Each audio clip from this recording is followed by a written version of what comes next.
In this video today, I want to discuss lease end charges, excess wear and use, mileage, how to avoid all this stuff, and sort of tiptoe around it. If you're logging on to one of my videos for the very first time, my name is Ari Janessian, and I want to encourage you, please consider subscribing because this channel is all about giving people negotiation tips and advice on not only particular cars, but some of these more general videos that I do regarding a bunch of different topics when you guys are out there negotiating and trying to save the most money at the car dealership. So before I even begin going through my list of how to avoid these charges, the most important thing you can do when you have a bunch of questions of whether or not is something on the car chargeable, what I want to recommend to you is that after you're done watching this video, schedule a lease end pre-inspection with your lease company. Essentially, if you were to call your lease company, say Toyota Financial or Honda Financial, you can ask to speak to somebody in their lease maturity department and schedule what's called a lease end pre-inspection, where they're basically come out to you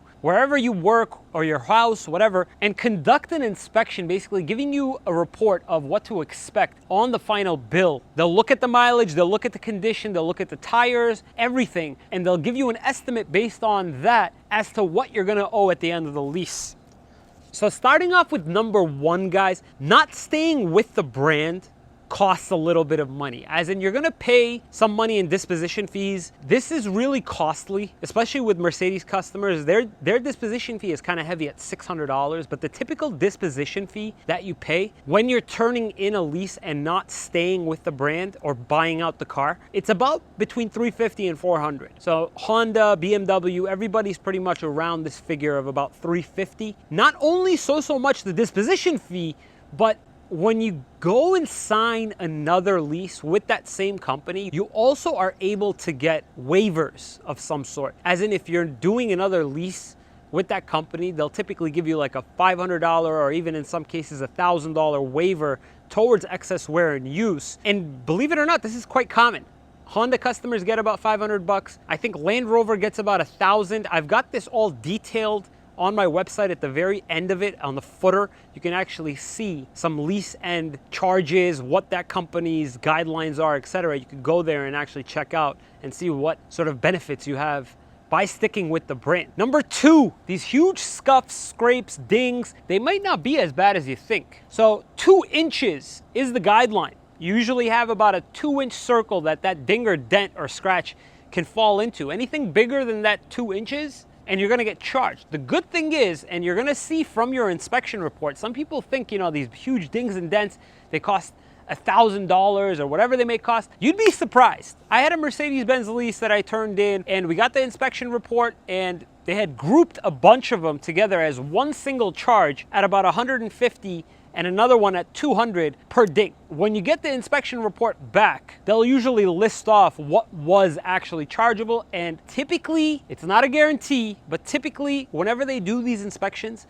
they're not counting every single little scratch that's on the car. And when they are, chances are they're more than 2 inches. If you were to go to a body shop in trying to get a ding or a dent or scratch removed, repainted, whatever it may be, it may cost more than $200. It depends on the type of ding. If it's something that can be pulled out, I want you to consider calling one of those paintless dent removal companies, maybe making a deal with them, like, buddy, I got like 6, can you take them all out? That's my recommendation, because ultimately when you get that inspection report done and it lists off 6 or 7, if it is 6 or 7, then you might want to call a ding company. If it's 1, then I wouldn't even worry about it. Another thing too, if you've got some scrapes, I want you to check out this product called Goo Gone. And I want you to get the one that's safe for clear coat. As in, if you're gonna use it on your car's paint, make sure that it's the automotive kind of Goo Gone. This one in particular is fantastic because it removes any transfer of paint, so that if the scuff was huge, but it didn't leave too many actual creases in the paint, and you could sort of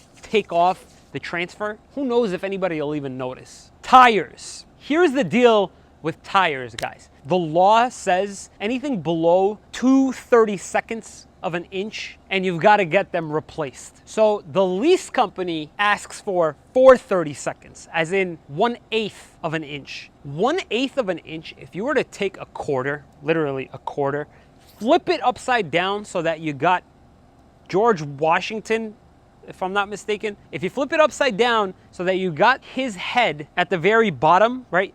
And you put it in the shallowest part of the tire's grooves. If the shallowest part, if you're inserting it and you can still see his head, then you've got to get the tires replaced. If you can't see his head, you're still okay. However, if you can't, what I want to recommend to you guys is this. Most tires, when you get the lease inspection done and they say you need 2 tires, on a bill, they're about 150 bucks. So it's not too much. Like if you got an expensive tire, maybe like you're driving a luxury car and it's like, let's say 200, 225, 250, you got to understand that sometimes they're actually charging you less on the final bill than if you were to just get the tire replaced. However, if you're driving something like a Honda or a Toyota and you got to only replace 2, what's to stop you from going out and getting, say, a gently used set of tires and replacing the tires on the car with those? Really, let's think environmentally for a second. Why not just log on to eBay, get a couple tires, have them fitted at any mechanic shop and return the lease like that? Who knows? You may find 2 tires. Good deal, 100 bucks, 120 bucks. You find it on Craigslist, you check out the tire, do your due diligence. I'm talking if you're being ultra super cheap. You can get away with half the price if you want to maybe even shop around. Maybe Tire Rack's having a sale. Grab 4 if you need all 4 and just replace all the tires before you turn in the lease. Speaking of eBay or Craigslist, missing keys. I cannot tell you how stressful this is for some of you that think keys cost like $700, like when the finance department tried to sell you that product that said we'll cover missing keys, you know, and these keys are expensive, they cost $700.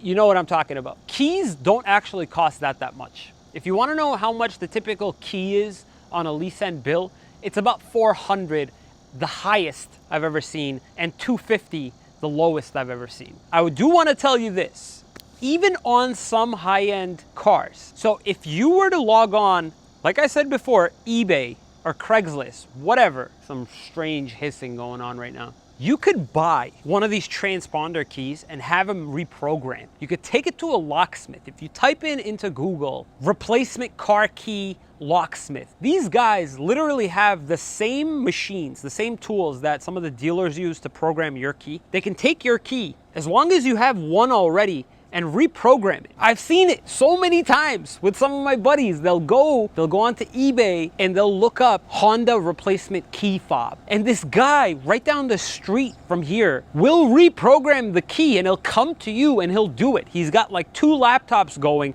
a bunch of different little key USB drives that he basically puts the key in, does his thing on the laptop, and then boom. Kind of weird, kind of creepy, kind of sketchy, but it got the job done.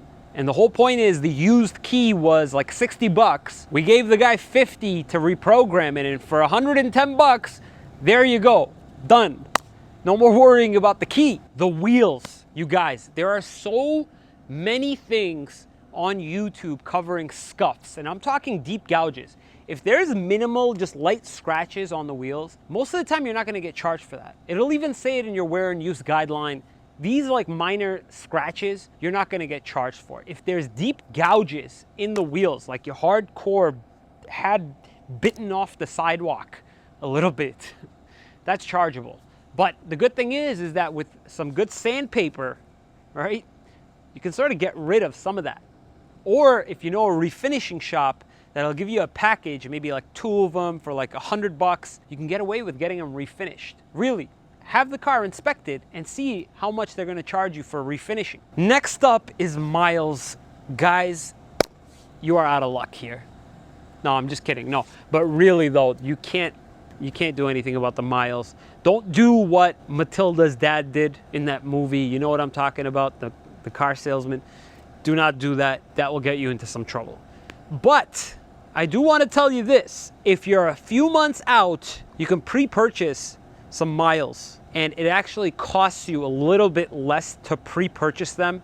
Like Volkswagen does it, BMW does it, and if you're on the luxury car side of things, it's about 20, 25 cents. If you're not, it's usually between 15 and 20 cents. And I do want to recommend this. Even if you're not crazy over miles, but you've got some dings and dents and you're worried about some of the charges, take the lease end inspection report, what they're telling you all this is gonna cost, is gonna amount to. Go onto your account summary online, find out what your payoff is on the car, as in what it would cost for you to buy this car, or call the institution directly and ask them what it would cost for either me or a dealer to purchase this car. Go to Carmax. If you've got a local Carmax, stop by. You can literally make an appraisal appointment online and they'll be waiting for you when you get there. Get the car appraised, and if the difference between your payoff and what they're willing to buy it for isn't substantial and it's less than what the lease end charges, whatever that estimate was